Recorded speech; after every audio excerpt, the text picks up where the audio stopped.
पंजाब के पूर्व मुख्यमंत्री कैप्टन अमरिंदर सिंह दिल्ली पहुंच गए हैं और वहीं पंजाब कांग्रेस के मुखिया नवजोत सिंह सिद्धू ने अपने पद से इस्तीफा दे दिया है। इन दोनों घटनाओं से पंजाब की सियासत दिल्ली तक गर्मा गई है। मैं हूं आशुतोष त्रिपाठी और आप देख रहे हैं दिल्ली एनसीआर दिन भर। सबसे पहले नजर सुर्खियों पर।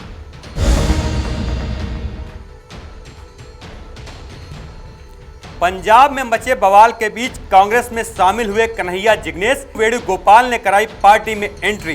पार्टी ज्वाइन करने से पहले राहुल गांधी के साथ किया शहीदी पार्क का दौरा।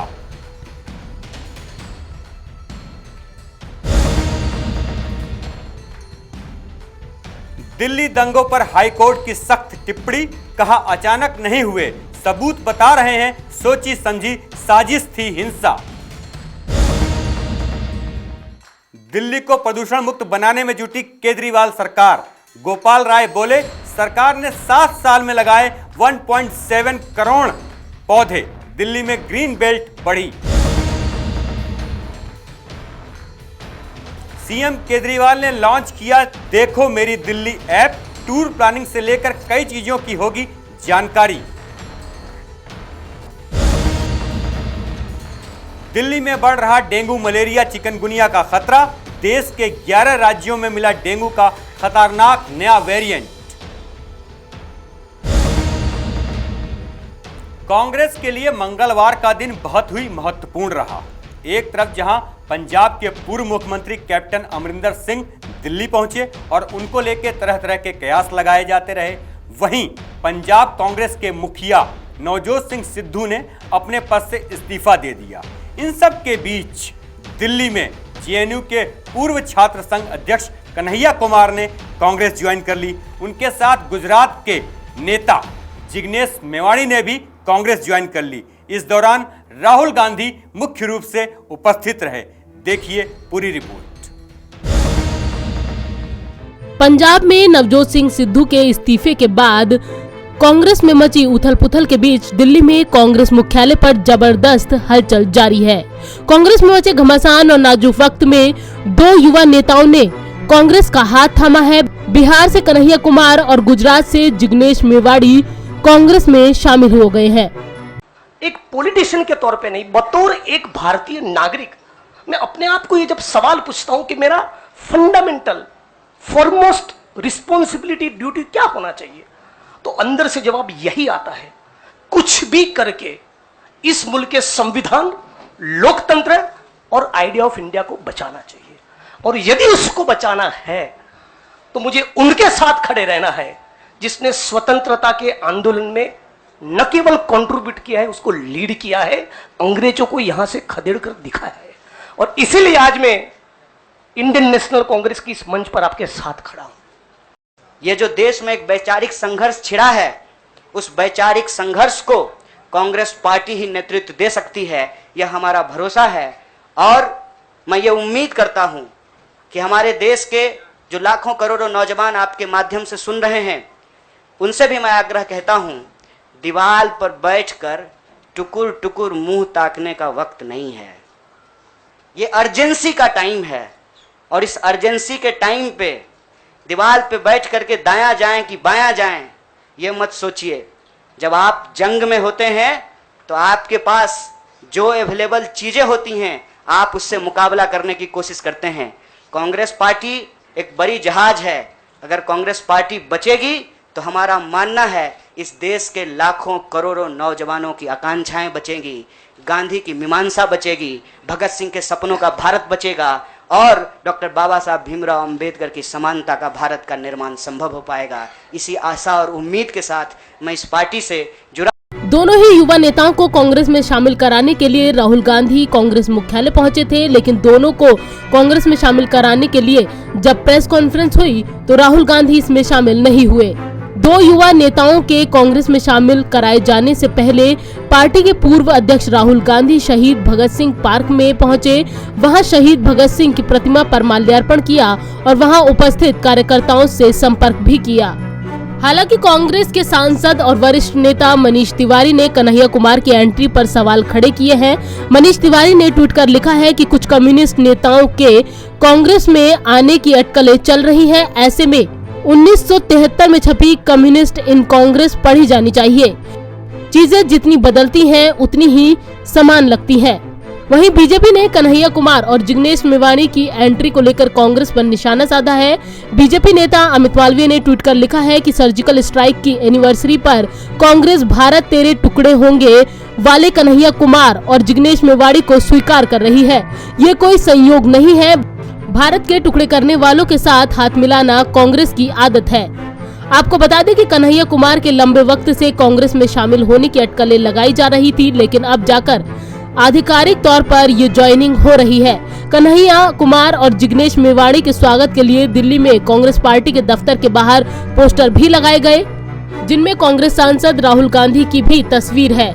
आपको बता दें कि कन्हैया कुमार लेफ्ट पार्टी की ओर से लोकसभा चुनाव लड़ चुके हैं और हार भी चुके हैं। तो वहीं जिग्नेश मेवाणी की बात करें तो वो गुजरात से निर्दलीय विधायक है। इन दोनों ही नेताओं की ज्वाइनिंग के बाद पार्टी को उम्मीद है कि इनकी ज्वाइनिंग से पार्टी को एक नई धार मिलेगी। नवोदय टाइम्स के लिए संगीता सिंह की रिपोर्ट, दिल्ली। दिल्ली दंगों को लेकर अदालत ने बहुत ही सख्त टिप्पणी की है। अदालत ने कहा कि जो भी दंगे हुए, जो भी हिंसा हुई, वह अचानक नहीं हुई, वह साजिशन हुई। देखिए अदालत ने क्या कहा। देश की राजधानी दिल्ली में फरवरी 2020 में हुए दंगों के मामले में दिल्ली हाई कोर्ट ने एक अहम टिप्पणी की है। अदालत का कहना है कि दिल्ली में जो हिंसा हुई वो अचानक नहीं हुई, बल्कि एक सुनियोजित ढंग से की गई थी। दिल्ली हाई कोर्ट ने इस दौरान हिंसा की कुछ वीडियो का भी हवाला दिया है। दरअसल सोमवार को दिल्ली हिंसा के एक मामले में आरोपी की जमानत याचिका रद्द करते हुए हाई कोर्ट ने यह अहम टिप्पणी की है। अदालत दिल्ली दंगों के दौरान हेड कांस्टेबल रतनलाल की मौत के मामले में आरोपी मोहम्मद इब्राहिम की जमानत अर्जी पर सुनवाई कर रही थी। अदालत ने कहा है कि दिल्ली में कानून व्यवस्था को प्रभावित करने के लिए इस तरह सुनियोजित ढंग से हिंसा की गई थी। सीसीटीवी कैमरों को नष्ट कर दिया गया। दंगाइयों ने बेरहमी से लाठियों, डंडों, बैट आदि के साथ पुलिस पर हमला किया। कोर्ट में जो वीडियो आए हैं उसमें दंगाइयों के बारे में स्पष्ट रूप से पता चलता है। ये दंगा सरकार के साथ साथ आम जनजीवन को बाधित करने के लिए सुनियोजित रूप से अंजाम दिए गए। ये मामला पूर्वी दिल्ली के चांदबाग में दंगे के दौरान पुलिसकर्मियों पर भीड़ के हमले से जुड़ा है। हिंसा के दौरान हेड कांस्टेबल रतनलाल के सिर में चोट लगने से उनकी मौत हो गई थी और एक अन्य अधिकारी गंभीर रूप से घायल हो गया था। जस्टिस सुब्रमण्यम प्रसाद ने आरोपी मोहम्मद इब्राहिम के जमानत की अपील को खारिज कर दिया है, जिसे दिसंबर में गिरफ्तार किया गया था। इब्राहिम की जमानत याचिका को खारिज करते हुए अदालत ने कहा है कि याचिकाकर्ता का वो वीडियो फुटेज काफी भयानक था जिसमें वो तलवार लिए हुए था। वहीं कोर्ट की इस सख्त टिप्पणी के बाद बीजेपी नेता कपिल मिश्रा ने भी अपनी प्रतिक्रिया दी है। उन्होंने ट्विटर पर एक वीडियो शेयर किया है और कोर्ट की टिप्पणी पर सहमति जताते हुए कहा है कि वो बीते 1.5 साल से यही कह रहे हैं कि दंगों की साजिश रची गई थी। दिल्ली के दंगों में जो हाईकोर्ट ने कहा है, पिछले 1.5 साल से हम वही कह रहे थे। ये दंगे, दिल्ली हाईकोर्ट ने कहा है कि ये दंगे एक सोची समझी साजिश के साथ किए गए हैं और हम भी यही कह रहे थे कि हथियार इकट्ठे किए गए, बम इकट्ठे किए गए, योजना बनाई गई और सुनियोजित तरीके से दिल्ली को जलाया गया। ये केस कांस्टेबल रतनलाल जी की हत्या का केस है जिसमें हाईकोर्ट ने यह टिप्पणी की है। पहले हथियार इकट्ठे किए गए, सीसीटीवी कैमरे बंद किए गए और सुनियोजित हिंसा की गई, चुन चुनकर लोगों को मारा गया है।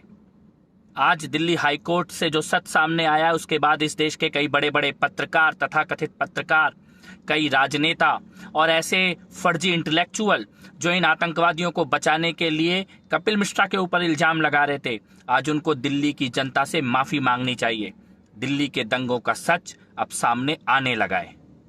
गौरतलब है कि दिल्ली के उत्तर पूर्वी इलाके में 23 फरवरी 2020 को हिंसा शुरू हुई थी। ये हिंसा करीब 3 दिन तक जारी रही। इस दौरान 50 से अधिक लोगों की मौत हुई जबकि सैकड़ों लोग घायल हुए। नवोदय टाइम्स के लिए संगीता सिंह की रिपोर्ट, दिल्ली। दिल्ली को प्रदूषण से बचाने के लिए दिल्ली सरकार हरियाली बढ़ाने पर भी बड़े स्तर पर काम कर रही है। पर्यावरण मंत्री गोपाल राय ने बताया कि पिछले समय में 1.7 करोड़ पौधे लगाए गए। इस अवसर पर उन्होंने यह भी बताया कि आगामी 2 अक्टूबर से 8 अक्टूबर तक वन्य जीव संरक्षण सप्ताह भी मनाया जाएगा। आप भी देखें गोपाल राय ने क्या कहा। ये जो 5 साल का पिछला कार्यकाल था, उस कार्यकाल में टोटल 1 करोड़ 15 लाख पौधे दिल्ली के अंदर लगाए गए थे। सेकेंड कार्यकाल में पिछले साल हमने 32,40,000 पौधे लगाए थे और इस साल अब तक 22 लाख पौधे सरकार की तरफ से लगाए जा चुके हैं। अगर हम पिछले 7 साल का आंकड़ा देखें टिल सितंबर तक, तो अरविंद केजरीवाल जी की सरकार द्वारा 1 करोड़ 70 लाख पौधे दिल्ली के अंदर लगाए जा चुके हैं। ये जो पौधे लगाए जा रहे हैं, इसको लेकर के हमने जो आज अधिकारियों से बात की कि इसका इंपैक्ट क्या हो रहा है। देश के अंदर फॉरेस्ट सर्वे ऑफ इंडिया, जो इस देश के अंदर फॉरेस्ट विभाग का सर्वे करता है, मॉनिटरिंग करता है, उसके अनुसार दिल्ली जो राज्य है वो मैदानी राज्यों की श्रेणी में आता है। 2 तरह की कैटेगरी है फॉरेस्ट सर्वे ऑफ इंडिया की, एक पहाड़ी और दूसरा मैदानी। फॉरेस्ट सर्वे ऑफ इंडिया के मापदंड के अनुसार पहाड़ी राज्यों में उसके टोटल एरिया का 60% ग्रीन बेल्ट होना चाहिए और मैदानी इलाकों में उस राज्य के टोटल एरिया का 20% होना चाहिए ग्रीन क्षेत्र। हमें ये बात आपको बताते हुए खुशी हो रही है कि जो मैदानी राज्य का मापदंड है 20% का, दिल्ली ने 20% के लक्ष्य को हासिल न किया है, बल्कि उससे ज्यादा ग्रीन बेल्ट आज हम दिल्ली में विकसित कर चुके हैं। 2019 का जो फॉरेस्ट सर्वे ऑफ इंडिया की जो रिपोर्ट आई थी, 2019 में ही दिल्ली के अंदर 21.88% ग्रीन बेल्ट दिल्ली के अंदर डेवलप हो चुका है। अगर हम आपको ग्रीन क्षेत्र के आंकड़ों को बताना मैं चाहता हूं, 2015 में टोटल जो दिल्ली का एरिया है वो 14,083 स्क्वायर किलोमीटर है। दिल्ली स्टेट का जो पूरा जो एरिया है, क्षेत्रफल है, वो 1483 स्क्वायर किलोमीटर है। इस 1483 स्क्वायर मीटर में से 2019 में जो फॉरेस्ट सर्वे ऑफ इंडिया ने जो रिपोर्ट जारी की, उसके अनुसार 325 स्क्वायर किलोमीटर में ग्रीन क्षेत्र दिल्ली में डेवलप हो चुका है, जो 21.88% होता है। उसके मापदंड 20% से 1.88 ज्यादा है। ये 2019 का है। अभी उसके बाद की रिपोर्ट शायद दिसंबर या जनवरी तक आएगी, जो उसके बाद जो ग्रीन बेल्ट बढ़ा है। इसके विकास क्रम को अगर हम आप देखेंगे तो 2015 में जो ग्रीन बेल्ट था वो 1483 स्क्वायर किलोमीटर के क्षेत्रफल में 299 किलोमीटर था। 20.2% के लगभग ग्रीन बेल्ट था।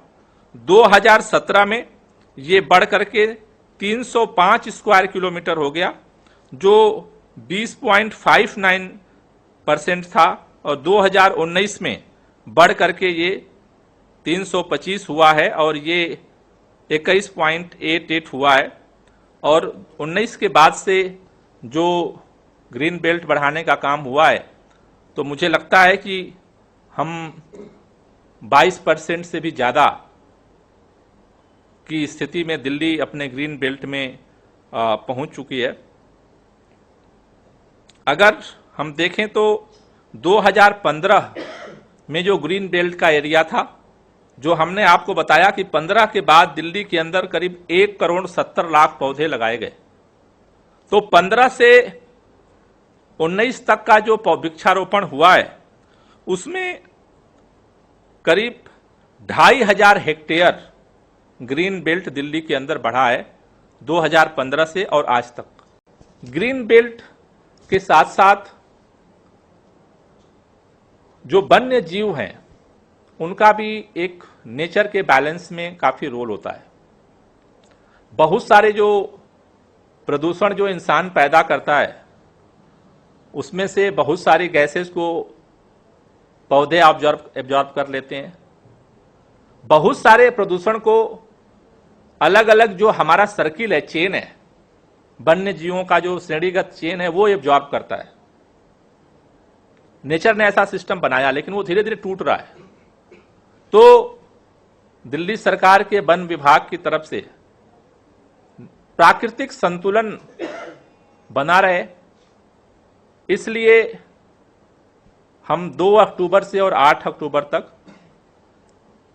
एक हफ्ते का वन्य जीव संरक्षण जागरूकता अभियान सरकार की तरफ से हम चलाने जा रहे हैं, जिसके तहत 2 अक्टूबर से 8 अक्टूबर तक असोला भाटी जो वाइल्ड लाइफ सेंचुरी है वहां पर अलग अलग तरह से कार्यक्रम किए जाएंगे। महत्वपूर्ण ऐतिहासिक धरोहरों और पर्यटन स्थलों के लिए देश की राजधानी दिल्ली दुनिया भर में मशहूर है। अब पर्यटन को बढ़ावा देने के लिए दिल्ली सरकार ने देखो मेरी दिल्ली मोबाइल एप्लीकेशन लॉन्च किया है। मुख्यमंत्री अरविंद केजरीवाल ने यह एप्लीकेशन लॉन्च किया। आप भी देखिए पूरी रिपोर्ट।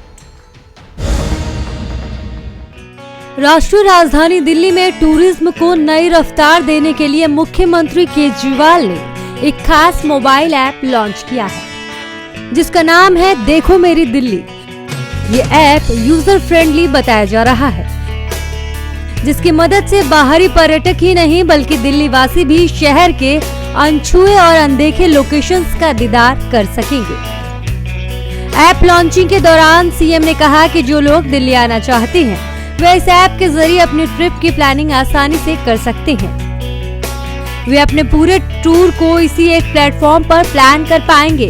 यहाँ तक कि वे शहर में उन जगहों के टिकट भी इसी के जरिए खरीद सकेंगे जहाँ वे जाना चाहते होंगे। दिल्ली एक ऐतिहासिक शहर है और दिल्ली एक आधुनिक शहर है। दिल्ली में अगर कोई इस देश के इतिहास को पढ़ना चाहता है, समझना चाहता है, तो दिल्ली आए बिना उसका काम नहीं चलेगा। और अगर कोई इस देश की सबसे आधुनिक चीज़ों को देखना चाहता है तो उसे भी दिल्ली आना पड़ेगा। दिल्ली में सब कुछ है। दिल्ली में खाने की शानदार जगह हैं, दिल्ली में एंटरटेनमेंट की ढेर सारी चीज़ें हैं, दिल्ली में ऐतिहासिक स्थल हैं, दिल्ली में सारी चीज़ें हैं। एक चीज़ की कमी थी अभी तक, इंफॉर्मेशन। वो ये ऐप पूरी करेगा। सारी इंफॉर्मेशन एक जगह एकत्रित व्यवस्थित तरीके से मिल जाए, इस चीज़ की कमी थी। वो मैं समझता हूँ कि इसको जिस तरह से आपने देखा, जिस अच्छे तरीके से और यूज़र फ्रेंडली तरीके से इस ऐप को डिज़ाइन किया गया है, इसमें यह है कि आप अगर यहाँ बैठे हैं और आपको आपके 5 किलोमीटर के दायरे के अंदर ये देखना है कि कौन कौन सी ऐतिहासिक स्थल हैं, कौन कौन से ईटिंग जॉइंट्स हैं, कौन कौन से फन प्लेसेस हैं, कौन कौन से पार्क्स हैं, आप अभी तुरंत देख सकते हैं। मैं समझता हूं कि पर्यटकों के लिए तो यूजफुल होगा ही। सबसे पहले ये सबसे ज़्यादा यूजफुल तो दिल्ली वालों के लिए होने वाला है। हम जाते हैं, एक जगह जाते हैं, दूसरी जगह जाते हैं, मान लो घंटे 2 घंटे का बीच में गैप है, अगली मीटिंग हमारी 2 घंटे बाद है, 2 घंटे खाली है हमारे पास। हमें कई बार समझ नहीं आता मैं समय कैसे बिताऊं। आप ये ऐप निकालिए और इस ऐप में आपको पता चल जाएगा कि आसपास क्या क्या चीज़ें हैं। कौन कौन सी अच्छी खाने की चीज़ें हैं, कौन कौन सी फन प्लेसेस हैं, मैं अपना 2 घंटे का समय कैसे यूज़फुल बिता सकता हूँ वो समझ में आ जाएगा। इसके ज़रिए आप टूर प्लान कर सकते हैं, इसके ज़रिए आप इतनी सारी चीज़ें कर सकते हैं, अभी आपने देखा। और इतने सेंसिटिविटी के साथ इस ऐप को डिज़ाइन किया गया है कि ये पब्लिक कन्वीनियंसेस भी आपके आसपास कहाँ पे है वो भी इस ऐप के अंदर डाली गई है कि आपको तुरंत आसपास कहीं जाने की ज़रूरत है तो वो भी ये ऐप बता देगा कि यहाँ पे लोकेशन है, आप यहाँ जा सकते हैं। हमारे देश में तो खैर ऐसा कोई शहर या राज्य नहीं है जहाँ पे इस किस्म का ऐप हो, लेकिन कुछ डेवलप्ड कंट्रीज़ होंगे जहाँ इस किस्म के ऐप आपको मिल सकते हैं। तो शायद दिल्ली आज उन चुनिंदा दुनिया के शहरों में शामिल होने जा रहा है जहाँ पे इस किस्म की टूरिज़्म से रिलेटेड, टूरिज़्म क्या केवल टूरिज़्म नहीं, इसमें और बहुत सारे फीचर्स हैं, टूरिज़्म से रिलेटेड एक ऐप बनाया गया है जो सबके लिए इतना यूज़फुल साबित होने वाला है। मैं समझता हूँ कि इससे टूरिज़्म के सेक्टर में बहुत ज़्यादा इसका प्रभाव होगा और हमारा मौजूदा सरकार का मकसद है कि टूरिज़्म एक ऐसा क्षेत्र है जिसमें बढ़ोतरी के कुछ परसेंटेज नहीं, मल्टीपल बढ़ोतरी के चांसेस हैं। मतलब हम इसको मल्टीपल टाइम्स कर सकते हैं, कई गुना टूरिज़्म को बढ़ा सकते हैं, वो पोटेंशियल और वो स्कोप है। टूरिज़्म के बढ़ने से सारे क्षेत्र में असर पड़ता है। टूरिस्ट आता है तो वो खाना खाता है, फूड सेक्टर पे असर पड़ता है, हॉस्पिटैलिटी सेक्टर पे असर पड़ता है, एंटरटेनमेंट इंडस्ट्री पे असर पड़ता है, हर किस्म की इंडस्ट्री पे असर पड़ता है। और ये अगर हम टूरिज़्म को बड़े स्तर के ऊपर मल्टीपल टाइम्स इंक्रीज कर पाए तो मैं समझता हूँ कि ये दिल्ली की अर्थव्यवस्था के ऊपर बहुत ज़बरदस्त अच्छा असर डाल सकता है। जॉब्स बहुत बड़े स्केल के ऊपर हम क्रिएट कर सकते हैं क्योंकि हर क्षेत्र, जैसे मैंने कहा कि हर क्षेत्र में ये असर डालेगा। तो एक तो मैं सबसे पहले सभी देशवासियों से अपील करना चाहता हूँ कि इस ऐप को ज़रूर डाउनलोड करें और जो भी दिल्ली आ रहा है विदेशी टूरिस्ट भी वो मैं उम्मीद करता हूँ कि ज़रूर डाउनलोड करेगा, लेकिन उसके पहले सबसे पहले सारे दिल्ली वाले इसको डाउनलोड करें। सीएम ने इस दौरान दिल्ली के लोगों से इस ऐप को डाउनलोड करने की अपील भी की। कहा कि दिल्ली एक ऐतिहासिक और आधुनिक शहर है, एक चीज की कमी थी वो थी सूचना। ये ऐप उस कमी को भी पूरा करेगा। ये दिल्ली वालों के लिए बड़े काम का होगा। आप ये ऐप निकालें और आसपास देखें कि आपके आसपास क्या क्या चीजें हैं। ब्यूरो रिपोर्ट, नवोदय टाइम्स, नई दिल्ली। राजधानी दिल्ली में चिकनगुनिया, डेंगू और मलेरिया का खतरा बढ़ता जा रहा है। डेंगू के मामले बढ़ रहे हैं, इसके साथ ही डेंगू का एक नया वेरिएंट भी सामने आया है। देखिए पूरी रिपोर्ट। राष्ट्रीय राजधानी दिल्ली में कोरोना के केस जहां कम हो रहे हैं तो दूसरी तरफ डेंगू के मामले लगातार बढ़ते नजर आ रहे हैं। सोमवार को निगम द्वारा जारी हुई रिपोर्ट के अनुसार अब तक राजधानी में 273 मामले डेंगू के सामने आ चुके हैं। हैरानी की बात यह है कि सितंबर महीने में अकेले डेंगू के 149 मामले सामने आ चुके हैं। यही हाल मलेरिया का भी है। बीते एक सप्ताह में मलेरिया के 16 तो चिकनगुनिया के 8 नए मरीजों की पुष्टि हुई। इस साल कुल मरीजों की बात करें तो डेंगू के मरीजों का आंकड़ा 273, मलेरिया का 102 और चिकनगुनिया के मरीजों का आंकड़ा 52 पहुंचा है। इन सबके बीच डेंगू का नया वेरिएंट DENV2 सामने आ चुका है। ये 11 राज्यों में पैर पसार चुका है। डेंगू का ये वेरिएंट काफी खतरनाक है। कोरोना व डेंगू के नए वेरिएंट के लक्षण लगभग एक समान है और लोगों में ये कंफ्यूजन की स्थिति बनने लगी। इसके लक्षण की अगर बात करें तो संक्रमित वायरस मच्छर के काटने के बाद मरीज में तेज बुखार, गंभीर सिर दर्द, मांसपेशियों और जोड़ों में दर्द, मतली, पेट दर्द और दस्त की समस्या देखने को मिलती है। तेलंगाना, महाराष्ट्र, उत्तर प्रदेश, ओडिशा और केरल सहित कुल 11 राज्यों में डेंगू के नए वेरिएंट का असर देखने को मिल रहा है। जानकारी के मुताबिक डेंगू वायरल के 4 सीरोटाइप में से DENV2 या स्ट्रेन D2 इन राज्यों में फैल रहा है। ये राज्य सरकारों के लिए चिंता का विषय बने हुए हैं। ये यूपी में कई लोगों की जान तक ले चुका है। बता दें कि डेंगू का नया वेरिएंट बच्चों से लेकर हर उम्र तक के लोगों को संक्रमित कर रहा है। अस्पतालों में बच्चों तक को भर्ती कराना पड़ रहा है। ब्यूरो रिपोर्ट, नवोदय टाइम्स, नई दिल्ली।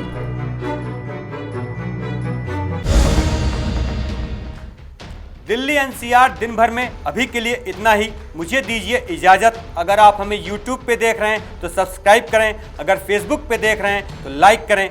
नमस्कार।